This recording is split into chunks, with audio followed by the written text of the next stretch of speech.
오늘 말씀은 아주 중요한 말씀입니다. 빌립보서 2장 우리가 5절에서 12절까지의 말씀을 나눴는데 이 말씀을 두렵고 떨림으로 구원을 이루라, 아주 중요한 말씀을 우리가 나누면서 하나님 앞에 우리의 심령이 더 가까이 나갈 수 있는 그런 시간이 됐으면 좋겠습니다. 여러분, 혹시 제가 이런 질문을 드려보는데, 혹시 우리가 죽는다면, 우리가 죽게 된다면 어떻게 될까요? 어떻게 될까요? 혹시 아십니까? 혹시 우리가 지금 이 세상을 지금 떠나게 되었다면 우리는 그 이후에 어떻게 될까? 혹시 그 질문에 대해서 답을 아십니까? 그렇습니다. 사실 이 질문은 수세기에 걸쳐서 많은 종교가들, 철학가들, 그리고 과학자들, 최명가들까지도 호기심을 가지고 다양한 연구를 해왔던 중요한 질문입니다. 하지만 각자 주장하는 바가 모두 달랐습니다. 그래서 죽음 후에 어떻게 되는지에 대해서는 확실하게 밝혀진 어떤 문헌이나 연구 결과는 없는 것이 사실입니다. 좀 오래전 일인데 한국에서 2005년에 한국 죽음 학회라는 것이 생겼습니다. 한국 죽음 학회. 이 초대 회장을 지냈던 최준식 이화여대 교수라는 분이 이 학회를 만들면서 자기가 이제 초대 회장이 된 겁니다. 근데 그분이 쓴 책의 제목이 뭐냐면 임종 직후에 일어나는 일들입니다. 임종 직후에 일어나는 일들.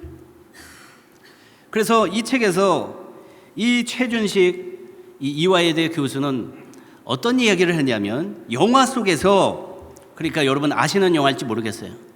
천국보다 아름다운, 들어보셨습니까? 이 영화? 이 영화는 아실 겁니다. 사랑과 영혼, 이 영화는 아시죠?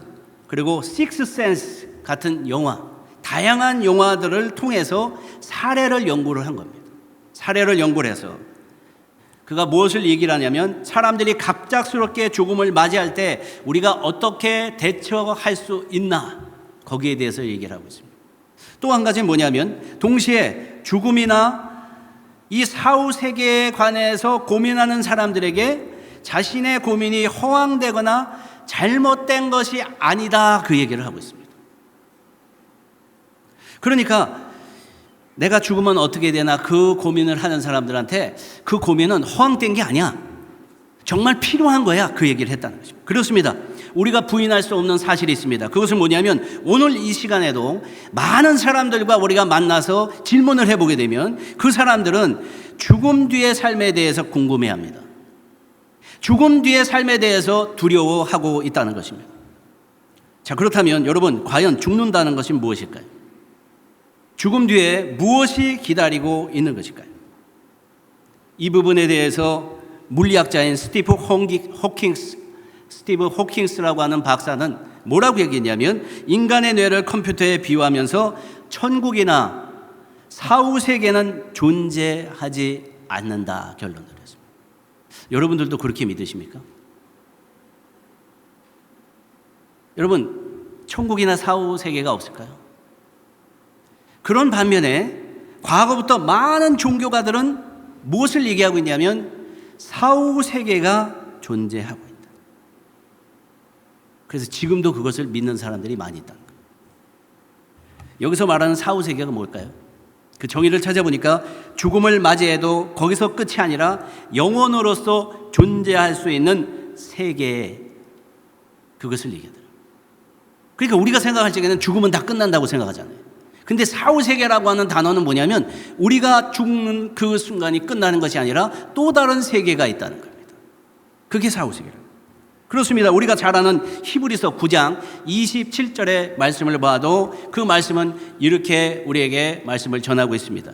한 번 죽는 것은 사람에게 정하신 것이요 그 후에는 심판이 있으리니.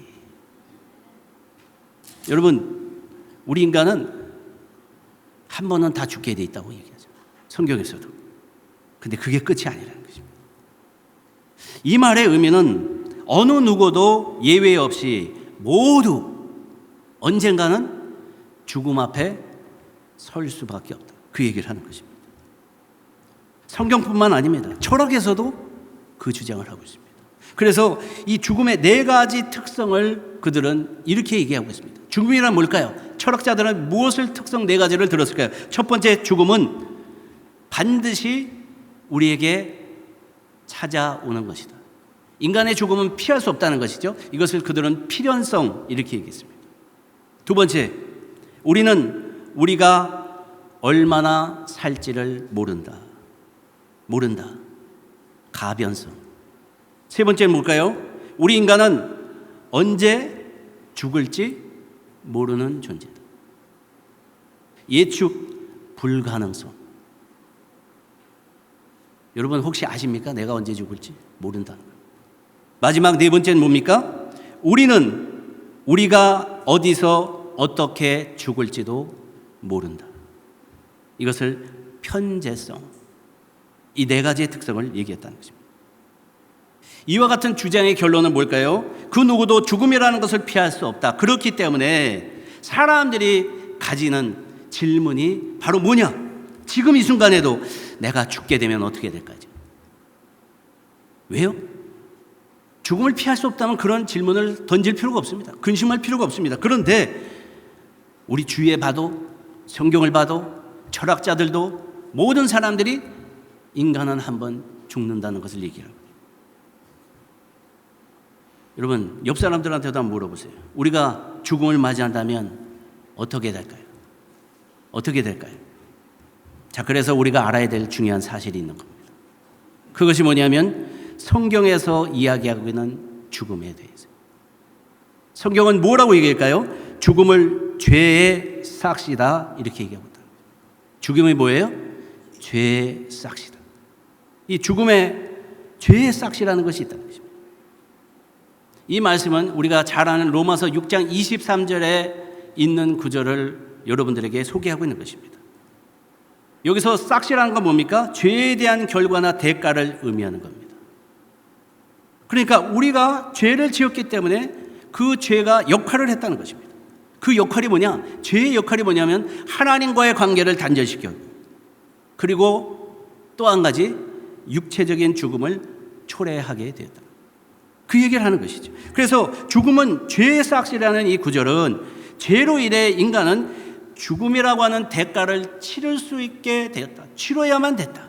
이렇게 해석할 수 있다. 그러니까 죽음은 하나님의 생명을 거스리는 삶의 체계다.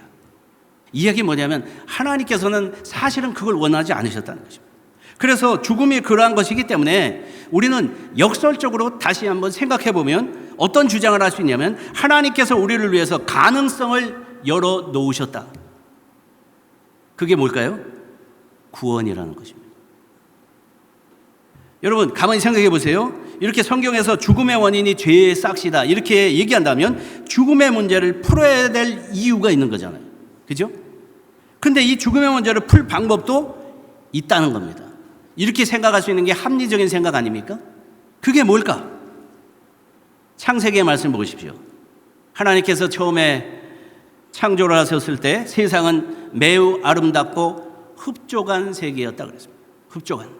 이 말의 의미는 죽음의 필연성이 요청되지 않았던 세계가 하나님이 최초에 창조하신 세계였다는 것입니다. 그래서 그곳에는 생명나무가 있었습니다. 선악과를 알게 하는 나무도 있었습니다. 그 당시에는 죽음에 대한 두려움이 없었습니다. 죽을 것에 대한 염려를 하지 않고 살아가는 그런 모습이 너무 당연했던 시대. 자, 그런데 아담의 불순종 때문에 온 세상이 죽음의 늪으로 떨어지게 됐다는 것입니다. 땅과 하늘이 하나 되었던 그것이 깨어졌다. 이렇게 영원히 뒤집을 수 없는 하나님과 아담 사이에 체결된 언약을 지키지 못한 것 때문에 무엇이 시작됐다고요? 죽음이 시작됐다. 죽음이 시작됐다. 자, 그렇다면 이 죽음의 문제를 어떻게 풀어야 될까? 죽음의 재앙을 초래하는 원인을 제거하면 되지 않겠습니까? 그러니까 이 죽음의 문제를 치유하는 가장 쉽고 효과적인 방법이 우리가 볼 때 죽음의 원인을 제거하는 거라는 거예요. 관건은 방법론이라는 것이죠. 어떻게 우리의 죄를 해결할 수 있을까? 그거잖아요. 어떻게 죄를 해결하면 우리가 죽음이라고 하는 이 원인, 이 모든 것을 해결함을 통해서 죽음이라는 그 두려움에서 벗어날 수 있을까? 그 해답이 성경에서는 뭐라고 나와 있습니까? 예수 그리스도를 통한 구원이라는 거죠. 그 말씀을 하고 있는 것입니다. 그러니까 예수님의 구원은 죄의 결과의 형벌에서 우리를 구하는 것, 그것이잖아요. 그 형벌이 뭡니까? 죽음이라는 것입니다. 그러니까 예수님의 구원은 죄의 근본적인 원인인 우리의 타락한 본성을 다시 회복시키는 거 있지만 또 한 가지 뭐냐면 죄와 사망의 저주로부터 우리를 자유롭게 하시는 그러한 행위였다는 것입니다. 그게 구원이라는 것이죠. 이처럼 구원과 생명은 기독교 신앙의 중심적인 개념이다. 이 사실을 알아야 돼요. 뭐하고 뭐예요? 기독교의 신앙의 중심에 뭐가 있어요? 구원과 생명이 있다는 것입니다. 구원과 생명. 그래서 이 단어는 밀접한 관계에 있다는 것입니다. 그래서 구원은 죄와 그 결과인 죽음으로부터 벗어나게 하는 것을 의미한다는 것입니다. 우리에게 예수 그리스도의 십자가의 그 희생이 있었기 때문에 모든 인류에게 하나님께서는 뭘 열어놓으셨어요? 구원의 길을 열어놓으셨다는 것입니다. 믿음으로 받아들이는 자들에게는 어떻게 되는 역사가 있습니까? 죄로부터 해방될 뿐만 아니라 영원한 죽음에서 벗어나서 하나님과 함께 할 수 있는 그 은혜를 허락해 주셨다는 것입니다. 하나님과의 관계가 온전하게 회복됨을 말합니다. 여러분, 그래서 여러분 요한복음 10장 10절의 말씀을 보십시오. 이렇게 말씀하고 있는 말씀을 찾아볼 수가 있습니다. 도둑이 오는 것은 도둑질하고 죽이고 멸망시키는 것뿐이요 내가 온 것은 양으로 생명을 얻게 하고 더 풍성하게 하려는 것이라. 내가 온 것은 뭐예요? 생명을 얻게 한다. 생명이 뭡니까? 아니 쉽게 대답해 보세요. 생명이 뭡니까? 죽음의 반대말이잖아요. 내가 온 목적이 그거라는 거예요. 내가는 누구예요? 예수님이. 예수님이 온 목적은 우리가 죽음에 있기 때문에 생명을 주시기 위해서 오신 겁니다. 이처럼 하나님은 모든 사람들이 구원받기를 원하시는 줄 믿습니다. 그래서 하나님께서 모든 영혼이 죄의 문제를 해결받고 천국에 오는 것을 위해서 자신의 아들 독생자를 우리에게 허락해 주십니다. 그래서 성경 전체의 내용을 보게 되면 무엇을 얘기하고 있습니까? 구원의 중요성을 얘기하고 있다. 구원받아야 된다를 얘기하고 있다. 그렇습니다. 예수님의 죽음과 부활은 죄와 죽음의 권세를 이기신 사건입니다. 그래서 그를 믿는 자들은 동일한 승리를 얻게 된다. 성경은 말씀하고 있습니다. 따라서 더 이상 우리가 예수를 믿고 구원의 자리에 있다면 죽음은 두려운 대상이 되어서는 안 된다는 것입니다. 여러분, 믿는 자들에게는 영원한 삶이라는 것이 약속되어 있다는 겁니다. 두려워할 필요가 없다는 거죠. 여러분 잘 아시는 요한복음 3장 16절 말씀을 보십시오. 하나님이 세상을 이처럼 사랑하사 독생자를 주셨으니 이는 그를 믿는 자마다 멸망하지 않고 영생을 얻게 하려 하십니다. 영생을 얻게 하려 하십니다. 그러니까 하나님께서는 세상을 사랑하셨다는 거예요. 그래서 자기의 아들 하나밖에 없는 독생자 예수 그리스도를 우리에게 주셨다는 것입니다. 그 이유가 뭡니까? 예수를 믿게 되면 멸망하지 않고 뭘 얻게 된다고요? 영생을 얻게 하려. 영생을 얻게. 이처럼 하나님은 우리가 죄로 인해 영원한 죽음의 고통으로 살아가는 것을 해결하시기 위해서 누구든지 예수님을 믿으면 천국에 갈 수 있도록 예수님을 이 땅에 보내셨다. 그게 성경에서 얘기합니다. 우리가 성경을 찾아보게 되면 구원이라는 단어는 여러 가지 의미가 있습니다. 그래서 대표적으로 우리가 로마서 10장 9절에서 10절의 말씀을 보게 되면 이렇게 된 말씀을 볼 수가 있습니다. 내가 만일 내 입으로 예수를 주로 시인하며 또 하나님께서 그를 죽은 자 가운데서 살린 것을 내 마음에 믿으면 구원을 받으리라. 사람이 마음으로 믿어 의에 이르고 입으로 시인하여 구원에 이르니. 여러분 여기서 뭘 얘기를 합니까? 구원에 대해서 얘기해요. 구원. 이 단어가 뭘까요? 예수 그리스도와 맺은 성약의 관계를 얘기해요. 그러니까 이 성약의 관계를 통해서 그리스도를 따르는 사람들은 죄의 영원한 결과인 죽음으로부터 구원을 받게 된다. 그 얘기를 하고 있다는 것입니다. 그래서 바울도 뭐라고 했습니까? 고린도전서 15장 22절에서 아담 안에서 모든 사람이 죽는 것 같이 그리스도 안에서 모든 사람이 삶을 얻으리라. 아담 안에 있으면 다 죽는다는 겁니다. 자, 그런데 그리스도 안에 있으면 반대로 살아날 수 있다. 아담 안에 있으면 죽는 겁니다. 반대로 그리스도 안에 있으면 살게 된다. 그 얘기를 하고 있다는 것입니다. 그런데 우리 주변에 보게 되면 사람들이 죽음을 앞두고 많이 두려워하는 것을 쉽게 봅니다. 교회 다니는 분들도 임종을 맞아들일 때 여러분 다 두려워합니다. 교회 다니면서도 예수를 믿는다 그러면서 내가 죽으면 어떻게 될까 걱정합니다. 죽으면 어떻게 되나요? 물어봐요. 왜 이런 질문을 할까요? 왜 이런 질문을 할까요? 답은 확실하게 우리가 오늘 말씀드린 것에서 찾아볼 수가 있습니다. 그것은 구원에 대해 모르기 때문입니다. 그것은 말로는 구원에 대해서 들었습니다. 근데 구원이 뭔지 모르는 거예요. 구원이 어떤 은혜인지 모른다는 겁니다. 구원을 받았다 그러는데 똑같이 죽을 것으로 생각합니다. 똑같이 죽어서 우리는 어디로 가는지 모른다는 것입니다. 그게 이유라는 것입니다. 정말 진지하게 구원이라는 걸 고민하지 않고 그들이 생각하는 것은 구원은 자동적으로 받는다 생각한다. 그게 문제죠. 여러분 마태복음 8장 22절의 말씀을 보셔도 이렇게 말씀하고 있습니다. 예수께서 이르시되 죽은 자들이 그들의 죽은 자들을 장사하게 하고 너는 나를 따르라 하시니라 그랬습니다. 죽음에 대해서 얘기했어요. 죽음이 뭘까요?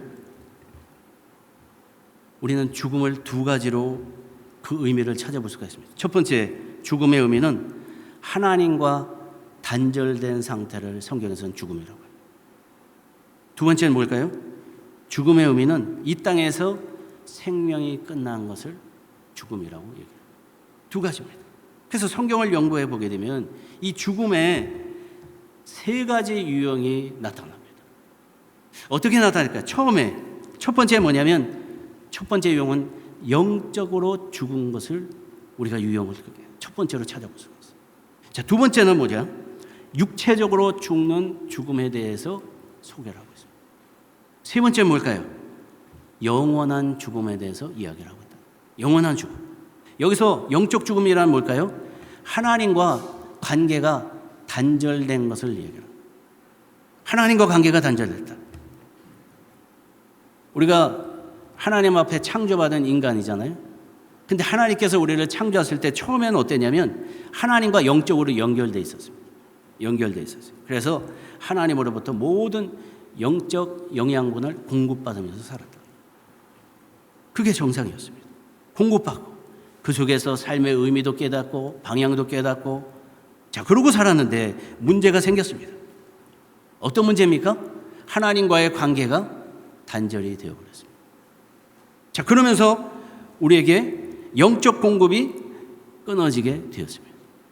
그러면서 우리는 어떤 문제가 생겼을까요? 심리적으로, 정신적으로, 이성적으로, 감성적으로 문제가 생깁니다. 여러분 영적으로 죽은 우리의 모습은 항상 그와 같다는 것입니다. 그래서 영적으로 죽은 사람들의 대표적인 모습이 어떻냐? 불안합니다. 날마다 목이 마릅니다. 초조합니다. 허무함을 얘기합니다. 뭘 해도 허무해요. 만족이 없습니다. 분노하고 게으르고 이기적이고 질투적이고 왜 그럴까요? 괴롭고 불행하기 때문에 하나님으로부터 오던 공급이 끊겼기 때문에 그것이죠. 그래서 하나님과의 관계가 단절되었기 때문에 이것을 영적인 죽음이다. 두 번째 죽음은 영과 영혼이 분리되는 것입니다. 쉽게 보게 되면 지금 우리가 보고 있는 그 죽음을 얘기합니다. 이 땅을 떠나는 것이죠. 하나님은 우리를 지으실 때 뭘로 지었다 그랬죠? 진흙으로 지으셨던 거죠. 진흙으로. 그리고 그것으로 끝났습니까? 그것이 아니죠. 하나님께서 생기를 부어놓으셨다고 그랬어요. 그래서 우리의 정상적인 모습은 우리의 육신과 영혼이 합쳐져 있어야 되는 것이 정상이에요. 자, 그런데 이게 분리가 되는 거예요. 지금 이 순간에도 우리는 자꾸 육신적인 것이 우리를 괴롭힙니다. 육신적인 유혹이 자꾸 우리를 허물려고 합니다. 분리되는 겁니다. 여러분, 죽음은 육체의 끝을 의미합니다. 그러나 더 중요한 것은 뭐냐면 영혼은 육체가 분리되어도 그 이외에도 계속 존재한다. 성경은 말씀하고 있다. 마지막 세 번째는 뭘까요? 가장 중요한 거죠. 영원한 죽음에 대해서 얘기합니다. 영원한 죽음. 왜냐? 이 죽음은 영원히 회복되지 못하는 거예요. 하나님과의 분리를 얘기하는 겁니다. 이 죽음이 되게 되면 분리되는 것으로 끝나지 않습니다. 음부, 그곳으로 내려가게 된다 그랬습니다. 음부가 어떤 곳입니까? 하나님의 은혜를 찾아볼 수 없는 곳이다. 그러니까 성경에서도 분명히 우리가 찾아볼 수 있는 중요한 사실이 있죠. 사후세계를 이야기하고 있다는 거죠. 사후세계. 이렇게 하나님과의 관계가 단절된 상태가 되면 어떻게 되느냐? 성경에서는 그대로 표현을 우리가 찾아보면 불과 유황으로 타는 못에 참여하게 되었다 표현하고 있습니다. 그게 뭘까요? 이게 바로 영원한 죽음을 경험한 사람들이라는 거죠. 그죠? 자, 그런데 구원은 뭐냐? 그 죽음에서 건짐을 받게 되는 것이 구원이라는 거예요. 거기서부터 건짐을 받는다는 것이죠. 그래서 두 가지죠. 하나는 하나님과의 관계가 단절되었던 것에서 회복되는 것을 구원이라고 얘기하고, 두 번째는 뭡니까? 불과 유황으로 타는 못에 참여하게 될 수도 있었는데 구원받는 것을 구원이라고 합니다. 이렇게 그리스도와 연합함으로 구원받는다는 것은 죽음 안에 담겨있던 그 독이 제거되었다는 겁니다. 제거되었다.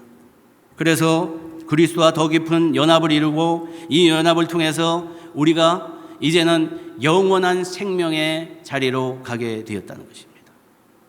자리로 가게 됩니다. 자, 그러면 중요한 질문이 뭡니다? 이 영원한 생명을 약속하신 구원의 자리로 우리는 어떻게 나갈 수 있는가? 그게 중요한 것이라는 거죠. 그래서 오늘 빌립보서의 말씀 보십시오. 2장 12절의 말씀에 우리에게 중요한 교훈을 주고 있다고 말하는 것이 바로 이 이유입니다. 우리 한번 찾으시면 다시 한번 빌립보서 2장 12절 말씀을 합독해 보도록 하겠습니다. 시작. 그러므로 나의 사랑하는 자들아, 너희가 나 있을 때뿐만 아니라 더욱 지금 나 없을 때에도 항상 복종하여 두렵고 떨림으로 너희 구원을 이루라. 자, 이 말씀을 보십시오. 이 말씀은 뭐라고 평가를 받냐면 그리스도인의 삶과 구원에 대해 중요한 교훈을 전달하고 있는 메시지다. 신학자들은 이렇게 얘기하고 있습니다.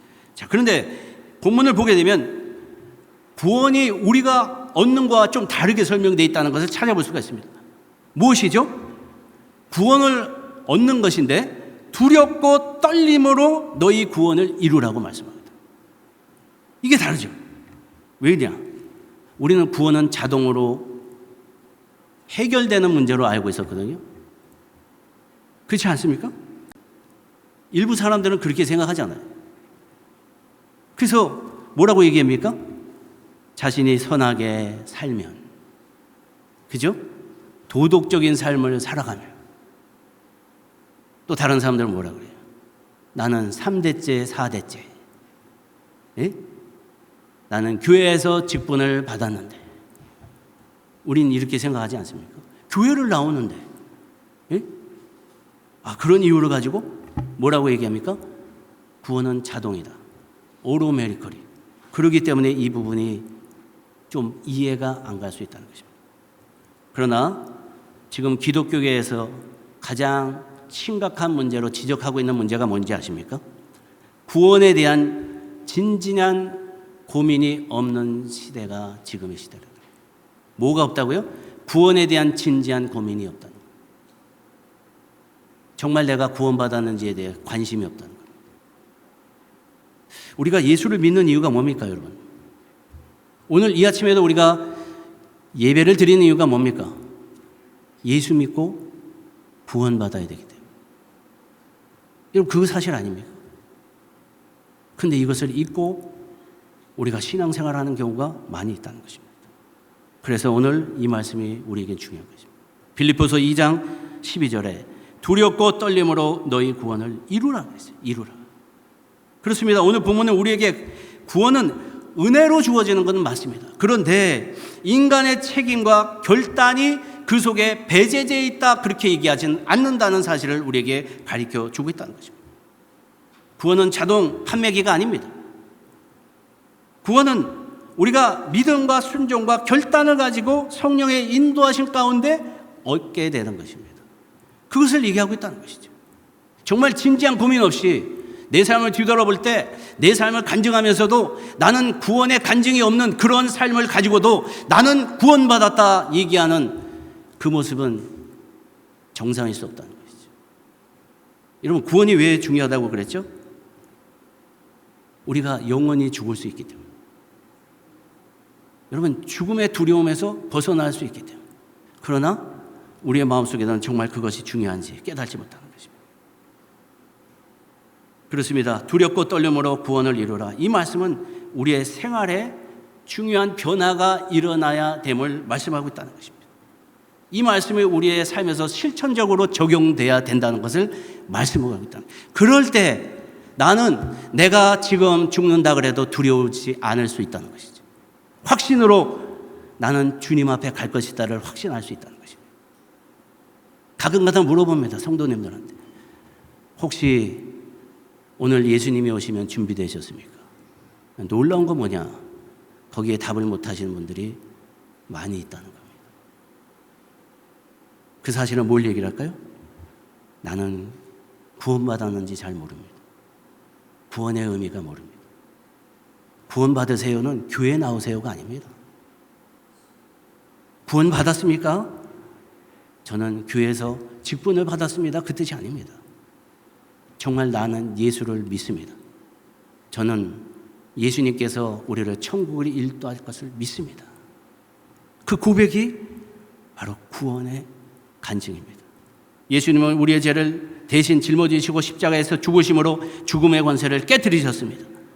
그래서 고린도전서 15장 55절의 말씀에 이렇게 얘기합니다. 사망아 너의 승리가 어디 있느냐? 사망아 내가 쏘는 것이 어디 있느냐?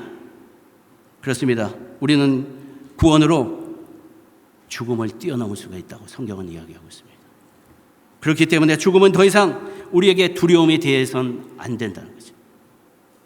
만약에 이것을 확실하게 깨달았다면, 내가 구원의 확신이 있다면 이제는 나는 예수님의 부활에 참여하는 자라 확신할 수 있어야 된다. 더 이상 죽음의 권세를 두려워해서는 안 된다고 이야기하고 있다는 것입니다. 그렇습니다. 하나님의 나라에서는 더 이상 죽음이라는 고통이 없습니다. 그렇기 때문에 우리는 그곳에서 영원한 생명을 누리게 될 것을 기대하고 있습니다. 여러분들 이 말씀을 믿으시고 주님 앞에 오늘도 여러분들의 심령을 내어놓고 구원의 음성 앞에, 주님의 초청 앞에, 주님 그렇습니다. 저는 주님을 믿고 주님의 자녀가 되었습니다. 혹은 그렇게 되길 원합니다. 저는 예수님을 영접하길 원합니다. 지금 이 순간에도 주님이 필요합니다. 저를 구원해 주옵소서. 주님을 찾는 저와 여러분들이 되시기를 주님의 이름으로 축원합니다.